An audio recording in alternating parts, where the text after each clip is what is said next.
देश भर में लोगों से फर्जीवाड़ा करने वाले बड़े नेटवर्क का खुलासा। बिहार के 7 आरोपियों को पुलिस ने किया गिरफ्तार। फर्जीवाड़ा करने वाला बिहार का अंतर्राज्यीय गिरोह पकड़ाया। भोपाल में किराए का मकान लेकर बनाते थे फर्जी दस्तावेज। भोपाल के इब्राहिमपुरा में आरोपी ने कॉल सेंटर अभी बना रखा था। देश के अलग अलग राज्यों में रहकर बनाए फर्जी दस्तावेज।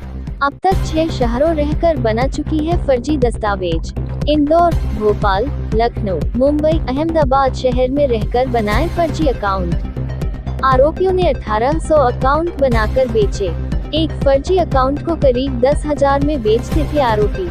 फर्जी अकाउंट के अंदर करोड़ों रुपए का ट्रांजैक्शन हुआ। बैंक कर्मचारी, डाक कर्मचारी, कई अलग अलग विभाग के कर्मचारी मामले में संदिग्ध है। 2 महीने से ज्यादा किसी शहर में नहीं रहता था आरोपी। 4वीं से 12वीं तक पढ़े हैं 7 आरोपी। हनुमानगंज पुलिस ने रेड कर नेटवर्क को किया ध्वस्त। दस्तावेज को एडिट कर बनाते थे फर्जी डॉक्यूमेंट। फर्जी डॉक्यूमेंट बनाकर ठगों बेचते थे आरोपी। फर्जी डॉक्यूमेंट के आधार पर बैंक अकाउंट और सिम खरीदते थे ठग करने वाले आरोपी।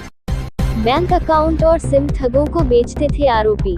भोपाल में पिछले 1 महीने से रहते थे आरोपी। देश भर में बैंक अकाउंट और सिम को आरोपियों ने बेचा। साइबर क्राइम का उस पर हम लोग अभी एक पुलिस को बड़ी सफलता मिली है, जिसमें हम जानते हैं कि जब साइबर क्राइम में किसी के साथ कोई ठगी होती है तो पुलिस के लिए एक बड़ी चुनौती होती है कि उसमें आरोपी की तह तक पहुंच पाना। और क्योंकि उसमें कई ऐसे पैरेलल समानांतर लाइन्स चलती हैं, समानांतर रेखाएं चलती हैं, जैसे कि जब पुलिस आरोपी के खाते में पैसों की जब जांच करती है, जब जिसे कॉल आते हैं उस कॉल नंबर को ट्रेस करने की कोशिश करती है, तो अंत में सबका जो निष्कर्ष होता है वो शून्य होता है। उसमें उस नाम का न कोई व्यक्ति मिलता है, न उस नाम का कोई खाता मिलता है। इसलिए हमेशा से अबूझ पहेली है और पुलिस की जांच का एक महत्वपूर्ण हिस्सा है कि आखिर उस तक कैसे पहुंचा जाए। उस कड़ी में पुलिस ने एक बड़ी सफलता हासिल की है, जिसमें कहने को तो 4वीं और 5वीं पास लगभग 7 लोगों ने ऐसे लगभग 1800 खाते बनाए हैं, बैंक खाते, और प्रत्येक खाते को 10,000 रुपए में बेचे हैं दूसरी गैंग्स को, जिससे देश में अलग अलग जगहों पे इस तरह की घटनाएं होती हैं। इन्होंने 1.5 महीने में घटनाएं यहाँ पे की हैं, लेकिन ऐसा नहीं कि ये भोपाल में ही की है। इसके पहले लगभग 6 अलग अलग शहरों में इस तरह की वारदातें कर चुके हैं। और इसके पहले कि किसी को पता चले, इसके पहले कि किसी भी एजेंसी को इस बात की भनक लगे, वहां से रास्ता बदल लेते थे। यहाँ भी अगर अगले 10-15 दिनों में पता नहीं चलता, ये रास्ता बदल करके और दूसरे किसी शहर में चले जाते हैं। ये वहाँ पर कुछ ऐसे आधार कार्ड का इस्तेमाल करते थे, जिस आधार कार्ड में समान तौर पर पैन कार्ड थे जो आधार कार्ड लिंक नहीं होता था उसमें, और कुछ दूसरे राज्यों पे ऐसे आधार कार्ड जो अनडिलीवर्ड होते हैं, जिसमें कुछ एड्रेस की त्रुटि हो, कुछ और गड़बड़ी, कुछ इनकी ऐसे लोगों से इनका संपर्क था जो अनडिलीवर्ड जो होते थे आधार, उनको ये मंगवा लेते थे। यानी कि इस विवेचना में आगे और भी कुछ कड़ियां हैं, जिससे पुलिस इस बिंदु की जांच करेगी कि आखिर खाते खुले तो इसमें क्या कोई बैंकिंग संस्था में कहीं कुछ लापरवाही हुई, क्या फर्जी सिम कार्ड मिले किसी मोबाइल नेटवर्क की हमारी जो कंपनियां हैं जो बहुत सारे, उनमें कहीं कोई चूक हुई।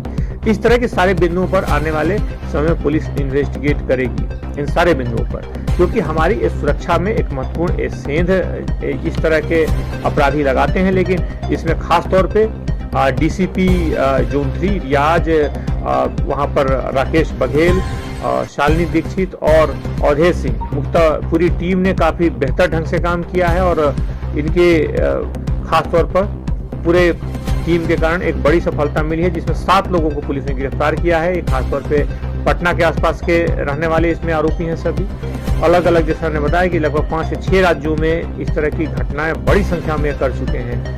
इसलिए पुलिस आगे आने वाले समय में खासतौर पर इस पूरे घटना से जुड़े हुए कुछ बिंदुओं पर जांच करेगी कि आखिर जो सैकड़ों की संख्या में इन्होंने खाते बनाए, सैकड़ों की संख्या में जो मोबाइल सिम निकाले, वो आखिर किन अपराधियों तक पहुंचे, उन अपराधियों में किन किन अपराधों में इस पूरे सिम का और इस पूरे जो संख्या है खासतौर पर खातों की, उनका कहाँ उपयोग हुआ, और आने वाले इनके कड़ियों से कौन कौन लोग जुड़े हैं, और क्या इन्होंने 5-6 राज्यों के अलावा और भी कहीं बनाया। शुरुआत में इन्होंने 5-6 शहरों की जो बड़े महानगर हैं उनमें उनकी बात कबूल की है, वहाँ से जुड़ी जानकारियाँ दी हैं। उसके अलावा इनमें अगर देखा जाए इनकी रकम, जिसने खातों को इन्होंने बेचा 1800 खातों को 10,000 में, यह रकम करोड़ों में जाती है।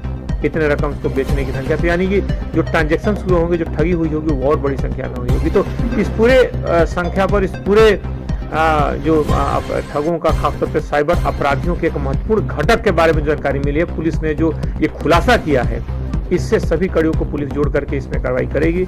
इसमें अभी जैसे कि कुछ प्रिंटर्स, कुछ 8 मोबाइल फोन्स, खासतौर पे इतने सारे मोबाइल सिम सैकड़ों की संख्या में बैंक खाते लगभग मिले हैं। तो इन बैंक खातों तक की तस्दीक की जा रही है। और खासतौर पर हम इस जो संस्थाएं जो खासतौर पर इस पूरे घटनाक्रम से जुड़ी हैं, उन पर भी हम कहाँ चूक हुई उस बिंदु पर जांच करेंगे और उनसे इस बात को हम लोग अगले कुछ दिनों में बुलाएंगे, अगले 2-3 दिनों में, जिसमें उनसे इन सारे कड़ियों पर जहाँ पे अगर चूक हुई है तो बात करेंगे, और किसी की जानबूझ के लापरवाही है तो उसमें कार्रवाई भी करेंगे।